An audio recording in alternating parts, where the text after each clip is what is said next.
know. Is So it true feels that like you this. didn't actually know you were playing Kim? You thought maybe you were going to be one of the other girls? That's correct, until I saw the contract. That's wild. I recently went to see this wonderful performer in The Phantom of the Opera and was completely blown away because, honestly, she can do no wrong. She's like perfect in every role she plays. She's a wonderful human being. Every time our paths cross, I leave feeling invigorated and inspired and like I've met a wonderful soul, which doesn't happen every day, you know. Sometimes you meet lovely people. Sometimes you meet people who are awesome. This is one of those people. She moved here from the Philippines at the age of 17 to take on the role of Kim in Miss Saigon. And we're going to get well into that. Please welcome to the stage the gorgeous Joanna Ampil. Well, Joanna, hello. Thank you so much for coming and doing this. No, it's a pleasure. Thank you for that introduction. It's really making me very, very weepy. Oh my gosh, no, not at all. I really mean it. I don't actually remember the first time I met you. Was it in the Philippines? Did I meet you in the Philippines? Or did I meet you but here? I know that you went to the Philippines. Yeah. No, we didn't meet there. I think the first time we met was, well, I saw you in Waitress. Yes. And we corresponded. Yes, because we did. I was blown away by your performance. Thank you. And I had recently done Waitress in Manila. In Manila, so I know the role so well. I know. But I think we met for the first time. Was it Musical Con? Yeah, it would have been at Con backstage, I think. Yeah. Yes, it was. Yes, okay, it's all coming back to me. I was starstruck. It was weird. You were wonderful and so I was generous. starstruck too. No, God, no, not at all. I mean, we will cover all of this, but let's just, seeing as it's been mentioned there, jump in on Waitress. Yeah. I don't know about you, but we've actually never spoken about this. That's true. Waitress for me and Jenna is one of those roles. It is a once in a lifetime role. Yes. It was so real Meaty. and flawed and like sexy to sing and sexy to do with the doctor, obviously. And I don't know. I feel like it changed me as a performer and as a person. I don't know how it sits with you and your very vast CV. Obviously, it's a short run in Manila as well. There were only sort of limited runs, aren't Correct, they? Yeah. But I felt like I could have done it forever and would have loved it forever. Yes, I loved it so much. I really, really enjoyed. The score was beautiful. I thought it was a showcase. You know, it's a celebration of all sorts of emotions as well for us. So yeah. I loved every minute of it. She goes through hell and back, and it's a real sort of triumph for you at the end when you. Sorry if I'm spoiling this for anyone, but when she kicks her abusive husband out of the hospital in the end scene, it is the best feeling. Yeah. Did you have the reaction here with the audiences? I had a lot of people at stage door coming to me and saying something in their life story was similar to Jenna's. Did you have that at all with your audiences in the No, I just had a lot of fans of the musical. Because it was such a hit on Broadway, and also lots of fans of Sarah Bareilles. Yes. Music. Is she a big star in the Philippines? Yes. Yeah. Yeah. Oh, she should She's be had everywhere. a lot of hits there. Yeah, So, unreal. Okay, right. Let's go back to the beginning. So you grew up in Manila, and for those of you who have not been to the Philippines, I had the absolute privilege of going maybe like 15 went to years the ago. beach, didn't you? Yeah, I did. I went to Boracay, baby. I saw the photos. Yeah. Woo! We'll talk about this later. Yeah. But I went to see theatre in Manila. There is this scene now in Manila where you have these limited runs of musicals, and you've But now it's done. thriving. It's amazing. You've done a Yeah. few. You've done Bridges of Madison County as well. Yeah, and Sound of Music, yeah. West Side Story, Waitress. So yeah. Oh my gosh, it's just amazing. And what I wanted to ask you is because I'm assuming the majority of us in the room either grew up here or have moved here to the UK, and I grew up doing amateur dramatics, and I went to like Stagecoach and school choir and all that jazz. You know, I was a stagey kid. What's it like in the Philippines for that? Is there a lot of arts programs when you're coming up, and did you do any of them? Now there's a lot of them, yes, because theater is thriving there. So a lot of people are so much into theater now, and we also create our own musicals, like with original music, and so local productions and things like that. So yeah, it's really happening. But there over there. wasn't for you maybe growing up, or maybe For it was me, there but you didn't do I was it. just not into theater at that time. What sort of kid were you? Were you cool? I bet you were cool. No, weren't you? so not cool. I was really boring. I mean, still am. Are you? No, you're not. Were you studious? Were you a good student? Yeah, everything was all about studies. Yeah. Right. Yeah. And what was your sort of before theatre came into your life? What was your ambition? I loved singing, definitely. That was always part of my life, and it was always encouraged. in our household. What did your parents do? My mom would buy me lots of backing tracks of songs, and I didn't even realize they were from musicals. So she was like slipping them in. Was she a Yeah. musical theatre No, fan? no, then? not at all. My dad is the one who Right. loves theatre, but we never. I would watch local stuff, but not. It wasn't something that we would regularly go to. But I remember there was one particular production of. It was called Joseph the Dreamer. It wasn't even like. Joseph and the Amazing Technicolor Dreamcoat. It was like an inspirational kind of show. And I remember watching it in a theater, and I was like, I want to do something like that. And I was a teen, I remember. And how do I get into that? And then Saigon That's so happened, weird. and My moment with that was watching Joseph and the Technicolor Dreamcoat. Oh, wow. Yeah, because in the production of it, I don't know if it's the same now, they used to have kids on the stage, like Yes. on sort of sat on like banquet seating, and they'd be like singing all the songs, and Right. and I was like, well, obviously I need to do that. Yeah. So that's so weird. Yes. That's Storytelling and Yeah. It's instant perfect. gratification. So yeah. So, what do your parents do for a living? My mom is a businesswoman, and my dad was, he would be like the consultant for construction supplies and stuff like that. Right, so yeah. not artsy at Not all. artsy. No, but I have cousins who were in bands on television and stuff Oh, like wow, that. So I was okay. kind of influenced in a So way. you were growing up in a sort of arty culture, but Yes. not necessarily in the house. Not the immediate family. But they were very supportive of it. Sounds very, like. very supportive, yeah. So, I mean, they must have been beside themselves when you came home and said, hey, I'm going to audition for Miss Saigon in London at 17 years old. I mean, None of us understood it. I mean, No. I didn't even realize how big a deal it was until we got here and, is so it true feels that like you this. didn't actually know you were playing Kim? You thought maybe you were going to be one of the other girls? That's correct, until I saw the contract. That's wild. That's literally wild to me. You're like, yeah, I'll go to London. Although I did audition for Kim, but I wasn't sure whether it was a lead role or whatever, I thought it Because was, you didn't know. I didn't know the show. You took an Ellen song. You I auditioned took, with an Ellen song. Yes, correct. Yeah. It's Her or Me. And then and they said, oh, that's a good choice, but let's choose something else.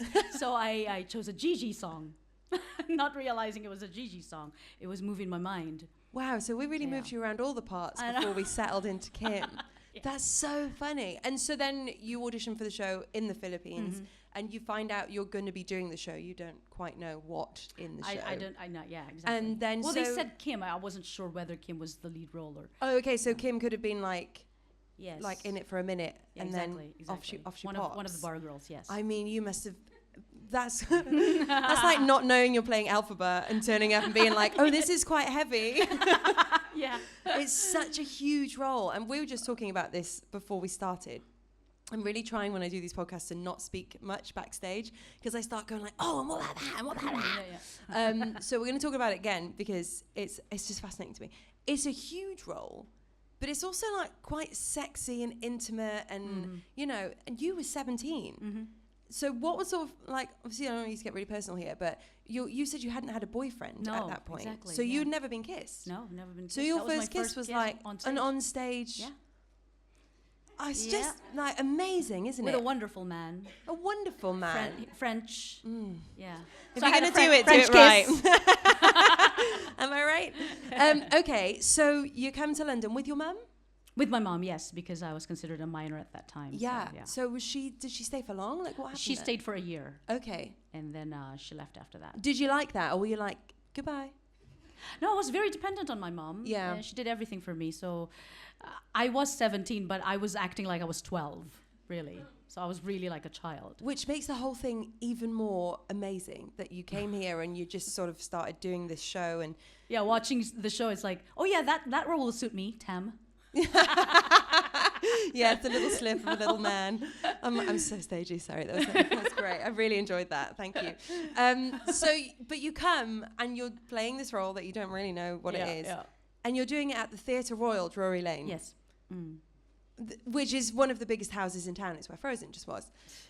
It's just wild to me. You've never even been on stage before. That's Did right, you know yeah. like how to read a rehearsal call? No, I didn't know stage right, stage left. I didn't know any of that. So whilst I was rehearsing, I had a 2-month rehearsal, and they put me on stage during the show just to run around. Yeah, I wasn't part of the bow or anything. I would just run around in, the choral parts, and just to have a feel of the stage because it was quite raked as well. So can't have you falling off. Exactly. So I had to get used to that, and then they would explain to me what stage left, stage right. So it was like a playground for me. It was so much fun. I quite often say I feel like a competition winner in life because we do get to do these things, and I like turn up and I'm like, wow, you've won the lottery. Yeah, yeah. I You agree. must have felt like that. I still do. Yeah. Oh, that's so I still do. nice. And you've done everything. I'm just going to read you a Not little quite. bit of literally. For the listener, I You can just do the opened my research. laptop. It doesn't matter. No, it's here. We're doing it. Okay, Joanna Ampil. This is actually your CV. Height 5'2". Hair Oh my black. Eyes dark brown. Here we go. Your Lie in April. West Enders Christmas. My favourite things: Rodgers and Hammerstein, Miss Saigon, South Pacific, Jesus Christ Superstar, Waitress, Cats, The Sound of Music, Defying Gravity Concert, The Bridges of Madison County, South Pacific, West End Women, Cats Again, Sound of Music, Pinocchio, Avenue Where is Q, that? West Side. Which one? What are you reading? Oh, I got it from your agent's website, babe. Oh, okay. I went in.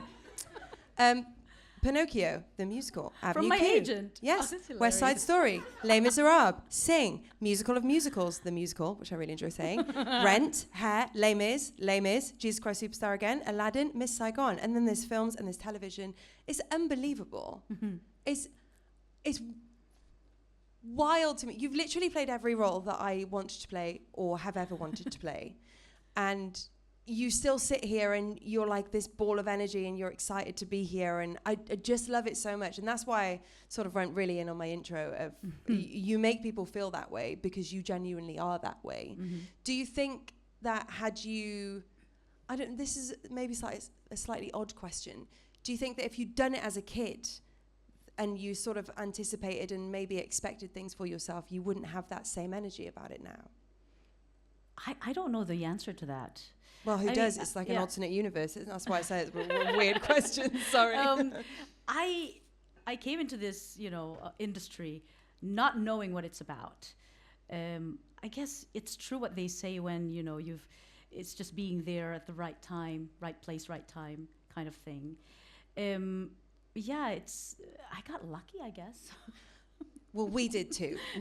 I was listening to a clip of you doing "You Are Sunlight and I'm Moon" when you're just a tiny baby, and I was sat there crying watching this clip, and I was like, "Man, they must have thought when you walked into the room in Manila, they must have gone jackpot, baby," because you were just perfect, like perfect. Thank you. So yeah, we're the lucky ones because we have got to watch you.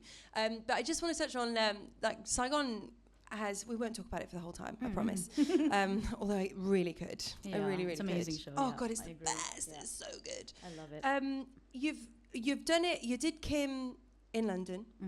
Then whilst you were in London, Cameron flew you out to Australia for a day to announce that you would play Kim in Australia. Yeah. And in doing that, I watched the clip this morning.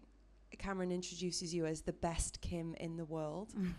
It's unreal. Then you come back and you did the 10th anniversary and you did the UK tour. And then you came back a couple of years ago to play the engineer, first female engineer ever. What was that? What is that like as a sort of, just before we talk about you actually doing the engineer, as a huge chunk of your life, this show that means so much to so many of us? I just can't even begin to imagine what that's like. For you, it's just your existence. It's like it's been part of your life for such a long time. But can you quantify it? Can you even realize that for us, we're like, oh my God. It's really bigger than any of us. Like, there is a huge responsibility there, that comes along with the show, because you are representing the women from Vietnam and the people who were part of the war. So it's not just about me doing this role. It's about representation. And making sure that I have to know what I'm actually doing here and what responsibility, and the weight of it whilst playing the role. So, yeah. I keep saying it's wild because it really is. It's wild to me how young you were when you came and first did it. And when you go back and play a role, having had a bit of life experience, you play it slightly differently, right? I mean, I've done it now a couple of times with things. Do you have anything that you remember doing and feeling differently about in the different iterations that you have played of Kim? It's when people come to you after the show and let you know that, oh yeah, I can really relate to that because I am from Vietnam, and then they tell you their life story, and that's when I realized that, oh my gosh, this is way bigger than me. Yes, I'm representing this woman who has just seen the show, and it's almost like you're being validated. Yeah, and I suppose the weight of that gets heavier as you understand it more with age and experience. Agree. And then you, of course, went back to play the engineer. How did that come about? What was that like? Did you put yourself up for it? What happened? I received an email. Well, my agent did, asking me if I would have a meeting with the directors in Sheffield, here in London. So they came down, and it was Anthony Lau, who is the co-director, alongside Robert Hasty. And I didn't know what show it was. And they said, oh, we're going to talk about a show that we would like you to do. And I was like, okay, I'm really so intrigued here. What is it? And he said, Miss Saigon. And I was like, really? What role? I've done them all. No, I mean, no, not at all. It's like, I'm so old. Definitely not Kim. Are you, by any chance, putting like a mother character there or something? Rewriting the show. Yeah, rewriting it. No, we want you to play the engineer. So I didn't rejoice initially because I was like, how's that going to happen? How's that going to work? How's that going to work? Because I know the show so well. It's going to have a lot of changes because I cannot fit into the mold of the male engineer, that's for sure. If someone doesn't know the engineer and as the male character, how would you explain him? Yes, he's the one, well, in general terms, it's the pimp. Yeah. But in our version, of course, we kind of like tweak that a little bit because in this day and age, we kind of have to update it somehow. Absolutely. So he spoke to me about it, and he said, we're going to have to like talk about the show. We're going to dissect the script because it's going to be completely different. We're going to have a different take on it, although not taking away what people love about the show. So they said, yes, we're going to change the keys and everything, and we're going to change certain lines. And I asked them whether has this been sanctioned by Cameron Mackintosh, and they said yes, they're involved in this, which is great, and that's how it happened. It's amazing to me that a role that is so quintessentially male and like toxic male power in places as well can be tweaked so much so that a woman can play it and it can be legitimized. What did they change? When we were rehearsing, of course, it felt like we built it together because they were listening to us. It was really collaborative, and it's not always the case. It was wonderful working in Sheffield with Rob and Anthony because they were listening to our stories and to our suggestions. It's like, I don't think that's how I would perceive it, and they're open to those things, so they would change it according to how we feel. So there's a lot of changes, and I mean, it's one of the biggest successes that they've had in Sheffield, which is wonderful. We changed the keys. They let us sing how, like certain riffs that we changed as well. American Dream. Claude Michel and Alan Boublil were there, from day one of rehearsals until the very end of the run. And it was really lovely to have them there too. So we're very proud of it. And we're still hoping that maybe one day there will be a life after Sheffield, for that particular Saigon. I really hope so. Yeah. For those that didn't get the chance to see it, i.e. me, because I was in a show that completely clashed with it, I would very much like for it to come back. Would you want to do it again? Definitely.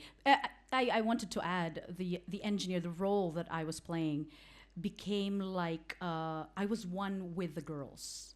So basically we changed the story to the girls coming to me asking for a job, asking for help, rather than me going to them. Scouting them. Yes, exactly. And so it's more like a sisterhood kind of relationship with the girls. That's amazing. So it was really nice, yeah. Oh, I love that. That's such a nice change of perspective. Yeah. However, it wasn't all sunshine and roses. There were people that were very upset that the show was happening, and there were some protests. Yeah. Until they saw the show. Until they saw the show and they and realized it had been changed. Yeah. For those of us who don't know, can you explain a little bit about what those protests were? Why people were so riled? I think it's because it's a different kind of representation from how it is perceived now. Basically, it's showing the women in their, as being objectified. But there was a racial element to that as well, wasn't there? That all of these women are Asian women, and they're playing Vietnamese women, and they are the only ones that are objectified in that way. Yes, exactly. So we kind of changed the perspective. We changed the lens. So we were looking at it from the Asian perspective, looking into the Western. The girls were looking at the GIs instead of the other way around. Nice. So taking back our power. Love. Exactly. It was very empowered. Yeah, women empowerment. Very That's much about amazing. this. Yeah. We talked a little bit about representation there, and I want to just touch on the fact that you are the first non-white Fantine. And in a time in London. London, yes, but in a time where that just was not sort of done. And in the book, she's Caucasian, she's white woman. Yes. Was that the first time you'd done a role that sort of was classically not written for your casting bracket? Yeah, Eponine, I guess. Oh yeah, you did everything as well. Eponine, yeah. Literally everything. She's literally done everything. But with that, I suppose with that one, you were the first non-white Fantine. Was there a pressure with that? There must have been. There was, yeah, a little bit. They didn't know what to do with the hair. Because in the book it's blonde. So they changed the color of the hair to so many different things. From blonde, they put like streaks of red and streaks of brown, and until it became so huge and so heavy that it became the most beautiful wig. Yeah, I bet. Yeah, because when Cameron was watching the rehearsal, he was still not happy with it, and then they had to tweak it until they got it right. So, or to their, if that they were satisfied with. And I suppose since then, here and in the Philippines, you've played a lot of roles that are not classically written for your casting bracket. And I just wanted to pinpoint that because you are sort of the leader of that. And I just think it's amazing. And I mean, anyone could have done it. I mean, you keep doing this. Just say thank you. Thank you. You're welcome. You. It's amazing. You've played Maria von Trapp. Yeah. I wish I could have seen you play Maria. That was a dream because I always wanted to play a nun. Because I don't know why, I just have this fascination. Because I grew up, I went to school with a lot of nuns, and I just always was fascinated with the habits. What do you mean? That they were the teachers were nuns. Yeah, the teachers. I thought you meant like the other students. No, it was I went to school with a load of nuns. Well, run by nuns. Yeah, the school was run by nuns. So I was always fascinated with what they were wearing, and I always wanted to wear one. So finally I got to do it. That's so funny. Yeah. That's hilarious. I literally was picturing loads of small nuns like going to school with you. I see what you mean. Oh, sorry. Okay, I also want to touch on Cats because Cats was something you really, really wanted to do. Yeah. And you were not successful the first time you met for it. Yeah. So I talk about this a lot. I talk about not getting jobs a lot. Oh gosh, it happens so many times. God. More times than getting a job. Oh, so many more times. So many more times. And people don't like to talk about it often. But I've heard you talking about this, so I'm picking on it, and I love it. I quite often, if I'm doing a concert, I will sing a song that I've learned for a role that I've not booked. Right. Because I'm like, well, I've learned it now. Oh my gosh, I do that too. Yeah. I do that too. I think it's sort of, again, sort of taking back your power a little bit. Yes, and yes. you didn't say yes to me, but I'm saying yes to me by doing it now. Yeah. With Cats, I know it was something that you really loved and you really wanted to do. Did it break your heart, or was it just, one of those things? No, it didn't break my heart because I had a job.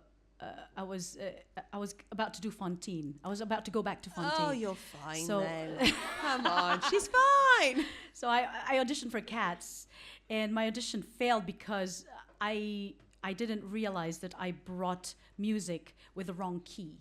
So I couldn't sing it anyway. So I was like, oh well, there you go. Oh, I didn't realize that. So you went in with your own music? With my own music. Oh. And then I said, oh well, it's the wrong key. I can't sing it. And then it's okay, but you're doing Fantine anyway. Yeah, you're going to be doing Fantine, so Yeah. you're fine. Like, we'll do that for now. Yeah. But then when you went back and you flew yourself from the Philippines to Yes. London to audition for Cats. Yeah, I called up my agent and I said, "Oh, I heard there's going to be an audition for Cats," and he said, "Yeah, you want me to put you up for it?" I said, "Yeah, I would love to go up for Grizabella." So I came to London just for 3 days to audition, and I went in there. I had a little work through with the musical director and with the director, musical supervisor Graham Herman and Christy Cartwright, the director, and just on the day I arrived. And then the next day, I was presented to this panel, a huge panel.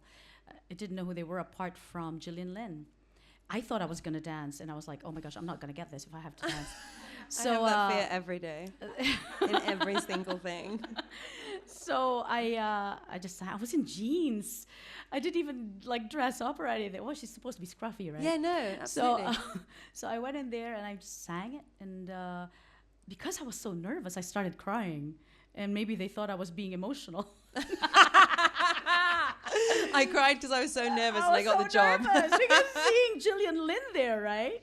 But yeah, she was like, I felt scrutinized. She was looking me up and down. But maybe she can tell whether a person can dance or not, or can move. And she was just looking me up and down, and okay, just like that, and no reaction whatsoever. And then I left. And then the next day, they told me that I booked the job. Literally just went in, sang once, cried. Yeah. Got a call the next day. Yeah.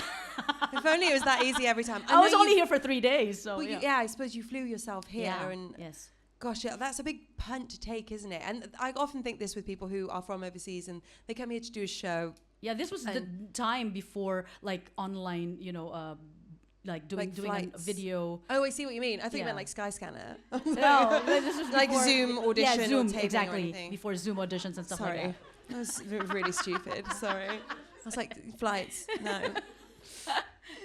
So you flew yourself here, you did your audition. Yeah. I quite often think that with people who are from overseas, who come here to do a show or to take a chance on the career, and then you have to go back, whether it's for visa reasons or whether you've booked a job back home or you need to go home for familial reasons or whatever, it suddenly becomes absolutely on you to decide whether something is worthwhile or not.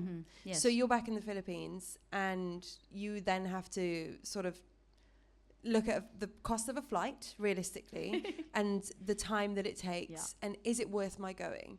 Because if I've seen people fly from Singapore and from Manila and come back to London and get cut on after first rounds and then they just have to go back home. Or if it's your last money, I'm going to take the flight and go what there, I mean. So hoping to get the job so I can have more money. Yeah, so that then I can fly back again to audition for the next thing. But I suppose I sort of just briefly want to touch on this because it has come up for me quite a lot over the last few years in that the casting in London has become very international. We do bring people from all over the world.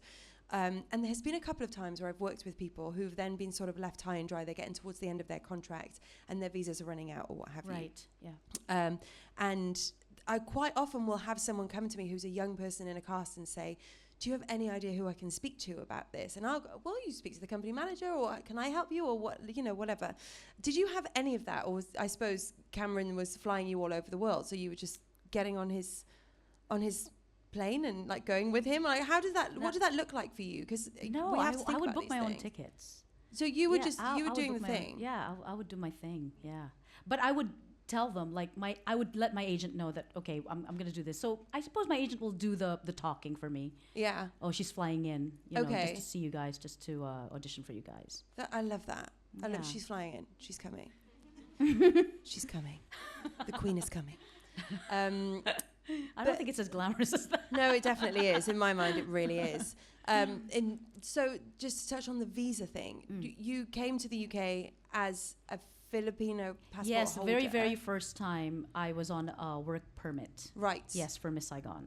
And so you came with your mum? Yeah, and your mum was able to just sort of come with you because you were a minor? Yes, because I was minor, yes. And then... She acted as my chaperone. And then she left? And then she left after a year. And you stayed? I stayed because my contract was renewed.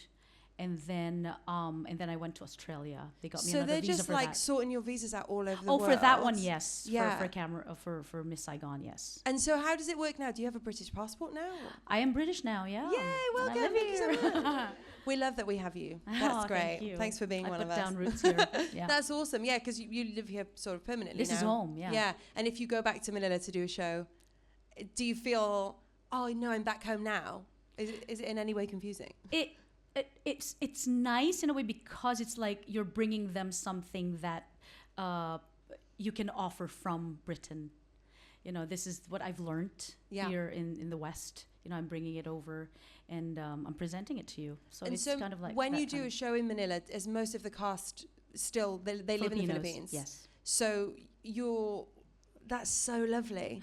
They must be like literally the Queen is coming when you come back to do a show with them. I would find that's amazing, and you get to pass on your knowledge and your experience and watch people grow around you. I think that's the beauty of it. Yes, that's what's nice, because they're always fascinated by what you can tell, the stories you can tell them. It's more accessible now because people can apply for global talent visa. Yeah, you know, which is much easier now. But they're still not easy to get.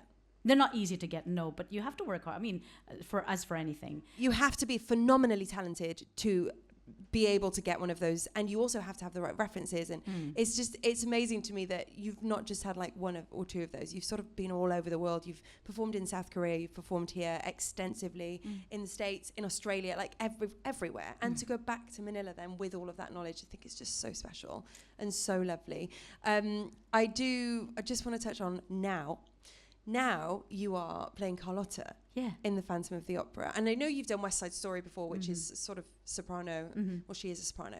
But everything else I've ever heard you or seen you do is, you know, giving it balls. Yeah. And belty. Not that Carlotta is not ballsy. She's, wow, that's a force. You're amazing in the role. It's such a full, beautiful sound up there. And you've just told me that's easier than doing like a belty role. I think it's because I can have a life, you know, outside. I couldn't. I can't even get up there. I can have a life outside, meaning I can socialize with people. Whereas when I'm playing, say, The Engineer, where I have to belt, you know, the songs, I'm always like, oh, I'm on vocal rest. Or even Cats, I only sing one song and I'm always on vocal rest. Yeah, but it's a hell of a song. Yeah, memory is quite big. But with Quite. Carlotta, it's up there and I don't speak that way, right? So it's easier to talk to people and, you know. And you're enjoying it. I love it. I feel like I'm living the dream. But I'm still very intimidated by how legendary the show is. And I cannot believe, because I auditioned for it 20 years ago for Christine. And like you say, you know, when I've recorded Think of Me, just because I learned it for 8 months. Yeah. So when I didn't get it, I recorded the song. Do you have a recording of you singing it from back when you auditioned for it? No, but it's just on. Yeah, I know. I've heard it now, but I would love if I could hear you doing it when you're auditioning for the show. I feel like that would be a bit of like musical theatre, like it heaven and gold. It wasn't as diversified as it is now. Okay. You know? Whether or not that's the reason, I don't know. But I remember my agent was telling me, "Oh, Cameron just didn't think you were an ingenue blossoming into a diva. He just thought you were a diva already." I'm like, oh, great. Then I'll work on Carlotta. So for 20 years, I've been like dreaming of playing Carlotta. So finally, I'm doing it. So and you're in there and you're doing it. It's such an amazing show. I have to tell you, when I came to see you in it, that's the first time I'd seen it. Oh yeah, I know you said. I can't believe I got away with it for so long, like not seeing the show. Not on purpose, of course. But it is a spectacle. Yeah. It's huge. And so even after all of these things that you've done, you're still going into a show like that. Oh, I get intimidated. Yeah. It's so opulent and so rich. And yeah, it's so wonderful because you get to play, you know, the on stage with a lot of people of different ages as well, which is fantastic. Yeah, and you don't actually get that very often. If you're in a story that's sort of about your age group and you're playing a lead in it, then most people are around your age in it. Yeah, it's like from teenagers to like 60s, you know, actors. So it's this really quite a wide range. Yeah, I'd like to be in the tech rehearsal for that, actually, talking to everyone and hearing people's stories. Oh, it's fun. Yeah. It's really fun. So fun. Yeah. So if we want to see you, we can come to see you Yeah. at His Majesty's Theatre. Exactly. Yeah. Not Her Majesty's anymore, his. No, his, I did yeah. hear actually that when the Queen passed away, the sign was just flipped over. Is that true? Oh, I've Like no they idea. made it with Her Majesty's on one side and His Majesty's on the other side. Is that right? Oh, And they just sort of had no, I to don't take know it that out and one. flip it, give it a bit of a clean, Well, like a spit, you know. And then off to the Sure. races. Maybe that's a lie, but I quite like that story. I like the I'll try thought to of find people out. going and like it's been there for so long Yeah, as yeah. Her Majesty's. I know that's So true. we can come and see you at His Majesty's Mhm. Theatre in the Phantom of the Yes. Opera. I just have one question for you that I ask everybody that comes on the pod. Can be good, can be bad, can be ugly. One of the most surreal moments of your career. Performing for her queen. For the queen, sorry. For Her Majesty. Her Majesty. Yeah. I tripped Yeah, you, so- sorry. yeah. When we did Les Mis, actually, it was the Entente Cordiale, meaning the friendship between France and the UK. It was the 100th year, and the President Jacques Chirac was there, and so was the Queen, and we performed for all these dignitaries, 50 of them, along with the royal family. And we did a condensed version of Les Mis, a 30-minute version of Les Mis. What? Yeah, I know. How? I'm furious worked. that they can get Les Mis down to 30 minutes and Yeah. we're still doing 3 hours up the road. I know, right? I know. That's insane. So what did you do all the songs and like a bit of them, or did songs get cut A bit of them, out? yeah, yeah, because it was a concert version of what was the Fantine? I Dreamed a Dream. Sorry, yeah, it was a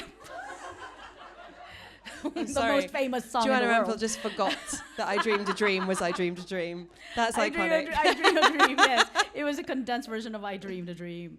You know, like what they did in the concert. I So see, I everything see. was a bit condensed. Yeah. That's amazing. 30-minute version of Les Yeah. Mis. They should do that. They could have 2 versions running in town. Exactly. Yeah, I'm right? so Yeah. we should speak to them about this. I think it's happened once. 2 versions of Les Mis. Oh yes, they did their Barbican Yeah. and Mhm. the Queen's production. Correct. Yeah. For the 25th, I was in it at the time. simultaneously. Yeah. Exactly. Yeah, I was doing that thing that you did in Saigon. I was just running around at the beginning because they were like, she's like 12. Let's just put her in. Oh yes, yes. So I was in the ensemble, like giving Yeah. it lovely ladies and everything, and then I go home. Oh, you did lovely. I would do the barricades. Oh no way! Yes, it was so much fun. Oh, I love doing the barricades. How good is that as Fantine? Because you get all the drama at the beginning And and, then that you get to song. play. What's it called? What's it called? so I dreamed. I embarrassed. hope to dream, something like that. You sing "I Dream to Dream." You get consumption. You die, and then you have Yeah. like a 20-minute break. Yes. You wash all the dead makeup off, Uh-huh. and then you Get to join the shower. ensemble. You join the ensemble. And you get to be part of the group, and it's Yeah. so fun because you It's don't get to do so that very much often fun. as a leading lady. Not at all. You're sort of It's- isolated, aren't you? Yeah. Oh, I love that. Yeah, it was so much fun. Joanna, this has been so nice. I could literally sit here with you for 3 days. This is what I mean, guys. These conversations, I could never sit with you like this. And I mean, you probably let me because you're really nice, but you'd be probably like, what is happening here? Why am I being asked these intense questions by this girl? Thank you so much Yeah. for coming and doing this. We're going to have coffee, and I'm going to do the same thing too. Absolutely. Completely. We'll get Blank Street and do a walk, get the steps in. Lovely. We will see you in the Phantom of the Opera as Thank you. Carlotta Yes. for the foreseeable, and then we will be fans of you for the rest of our lives because I love you. You're Aw, amazing thank you on so stage much. and off.